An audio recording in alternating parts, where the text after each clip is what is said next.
So Ludum Dare is the biggest game jam in the world probably, with something like 2,000 games made for it twice a year. This time we had 3 days to make a game with the theme delivery. Me and my teammate Gaba started sketching out some ideas. We thought of making a pizza delivery simulator, a game where you control multiple delivery drivers, a game where you control a box in a truck that tries not to get crushed, but we thought there were gonna be a lot of these. So instead, we thought about having to deliver bad news to someone, and what's worse news than having someone you love die? So that's where we landed. Superstar Surgeon, a sensitive subject. A game where you play a doctor who has to tell a patient's loved one that they have died. We didn't really know what mechanics would be involved, but we knew we wanted to have the player select good things out of bad things. Just like a doctor has to choose the right words to use to not traumatize their interlocutor. Eventually, we thought up this shooting mechanic, so you have to shoot the green balls and avoid shooting the red balls. Shooting all the green balls means you manage to convert them successfully, and failing to do so means you'll say something quite bad. Now wouldn't it be funny if the doctor's saying, instead of speaking, he just drops a banger to tell you how he couldn't save your loved one? I said that during our call mostly as a joke, but at the same time I kinda loved that idea, and Gaba did too, so off I went. Wish I had a miracle to bring them back to life, but sometimes fate is cruel and it cuts you like a knife. I hope you find some comfort in the memories you share. They'll always be with you and they always care. I made the entire song in day 2, and since I can't really sing, I used the vocoder, inspired by my faves Daft Punk and this video, How to Talk Box. Then on the programming side, I coded it so that if you mess up a level, the bad version of the song plays, and if you do well, the good version plays. Each level is like a few second minigame, and if you beat them all, you get the good ending. If you don't, you get the mixed or bad endings. My teammate Gaba made the gorgeous artwork you can see in the final game, and this is what he said. It was my first time making sprites that weren't pixel art, so it was pretty interesting to draw them thinking about how they were gonna animate and how to follow a cohesive style for all the sprites. It was also a very necessary challenge that incentivized me to get back to drawing after a long time. I'd never be able to make a game this pretty on my own. He was always ready to take on every stupid idea I had, and that got me more time to work on polishing the game and finishing the song, which was a big relief. In retrospect, I can see that, as I often do, I made the drums way too loud again. Nobody mentioned it, but ooh, I noticed. After listening to the same song a billion times, anyone would. Also, there was a bug in the last level right here. These bumper's collisions aren't scaled correctly, so it kinda sucks the balls. God, it pulls them further in, which makes the physics way more chaotic than it should be. Luckily, no one seemed to notice that either. And that's pretty much it. It was a very smooth experience. Not too much stress. It went very well, and I'm super proud of it. Also, I'm so happy that most people seem to have enjoyed it as well. Thank you very much to all who have played our game. Now that that's out of the way, I'd like to talk about some of the best games I played this jam. The most innovative, the most stylish, the most daring. All of the games I'm about to mention spoke to me in very different ways that you can't really compare, but how about we put them into a nice ordered list anyway.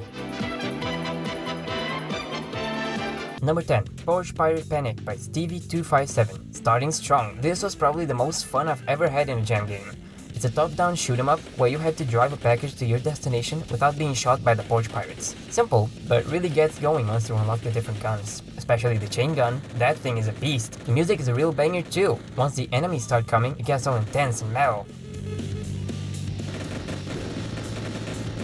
And then mellows out when the wave ends and you have some time to breathe. That which is also a really nice feature. Overall, expertly designed game.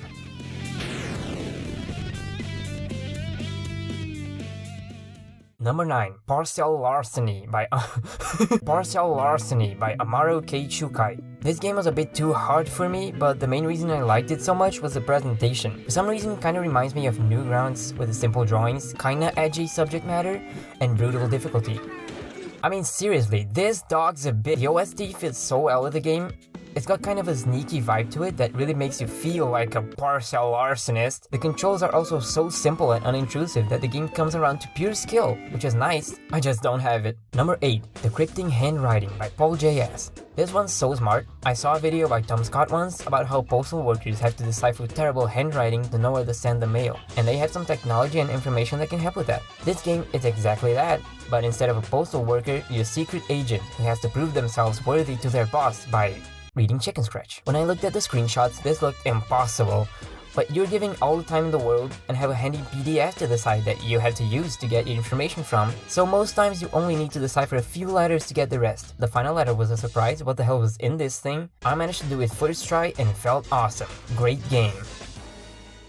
Number 7, Not a Bot by Alvin, Meepy, Jeremy, Edison, Raina, and Allison. Finally, a game for the terminally online. I always like clicking those fat juicy tick boxes that confirm my humanity, and I'm also quite a fan of clicking the fat juicy cookie. This was made for me! I wanna buy 3,000! That's enough of that. So the game. This game is super charming. I like idle games, and this is one of them. The idea of having to complete fake captchas to keep clicking is super creative. I love the little jokes on them. The cute graphics and vibe are definitely the star of this. The web aesthetic is in vogue right now, and I'm all for it. Also, that ending screen, glorious.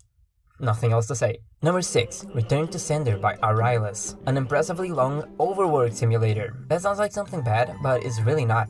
In this game, you play as a return processor for Omozom, and have to decide whether to accept the returned item or not, based on how damaged it is. It's like Papers, Please, but with puppy plushes. Eventually, your higher-ups ask you to be stricter with what you consider damage, so that you only accept returns that have 2 or 3 things wrong with it, and you have to point them out. So you get very familiar with these items and can work so fast, you'll think warehouse work is your true calling. The writing in this is fantastically witty, and even though the game is pretty long, its unique storyline and constant introduction of new mechanics managed to keep things fresh. Number 5, Popcorn Odyssey by Void. This is like Angry Birds on steroids and crack. Your objective is to get this popcorn seed to a place where it can be planted, and you do that by flinging yourself from leaves and popping off the air. Your seed is very fragile though, so you have to be precise with your movement and trajectory. The difficulty ramps up really well, starts out straightforward, then the last level is a massive obstacle course. Couldn't beat it, unfortunately. The physics can get quite unpredictable at times, but it was still one of the highlights of this jam. Number 4, Volcaninja by Firespike33. Every game jam's gotta have at least one hard-as-nails retro-style platformer, and this game's where it's at. Volcaninja is a precise test of skill through 12 exceedingly difficult levels.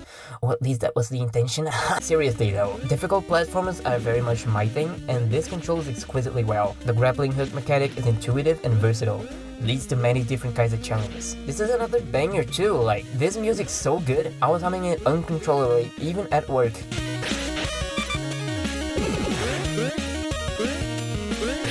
If there's any game I'd recommend you check out, it's this one. It's a full-fledged game as it is, and one of my favorites this jam. Number 3. So this was the game that made me cry. Constellation Courier by Diego Terran, Digo, Skopreman, Peachy, and Hannah Dulcet. It's a visual novel where you play a male courier and you affect the story by choosing what to deliver. Before I say anything, just take in this music.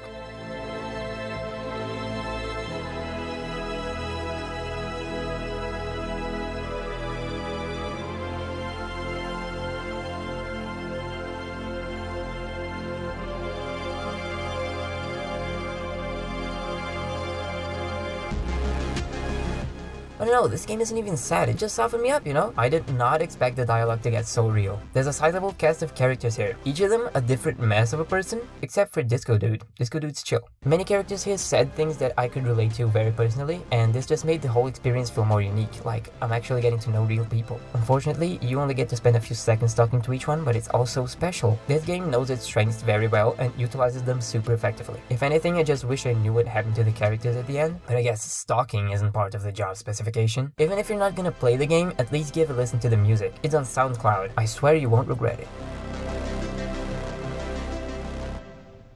Number 2, Maily Melo by Blix, Gigichef, Pacha, and Sofiel. Another visual novel. This time, you play as a medieval mail distributor, and your job is to read the letters you get and figure out who they're for. I guess that's before privacy was invented. Depending on who you send the letter to, they'll react in different ways and sometimes write responses. First off, let me just say this game is adorable. Look at the little faces, oh my god! Can't believe I wrote that. It's cute as hell, that's all. The writing is also surprisingly witty. Sometimes the letters get a bit long, but it's always very worth it, especially if you manage to figure out who to send it to and get a response. The author is one of my favorites. Have I mentioned how much I love these characters yet? Okay, I'll stop. Number 1, Delivering Realness, the Human Simulator by Yeris and Dalia Inocencio. Here is face now. Do I have to explain myself? Okay, so this game is actually one giant misunderstanding. This is a piece of art forgotten among a pile of video games, and I'm not being ironic. In this bizarre experience, you control your own face muscles through the use of various buttons to try and make a believable human face in a time-sensitive situation. It's the most important moment in your life. You're about to confess your deepest feelings for someone, and it's absolutely critical that you don't mess up. But, oh no, you're a freak. An absolute atrocity. This is too difficult. How the hell am I supposed to act normal in a situation like this? She'll never like me, she'll get scared and run away, and I'll be alone forever. It's all ruined. You're so stuck in your own head, pretending to be human. It doesn't really matter. Let's go on a date. Oh, and there it is. In the end, it didn't matter. She loves you, just the way you are. I love games like these that subvert themselves right as they're starting to panic. And this one even manages to have a nice message. Sometimes we do get too stuck in our own heads, trying to figure out what an appropriate normal person would do in our place. But screw that.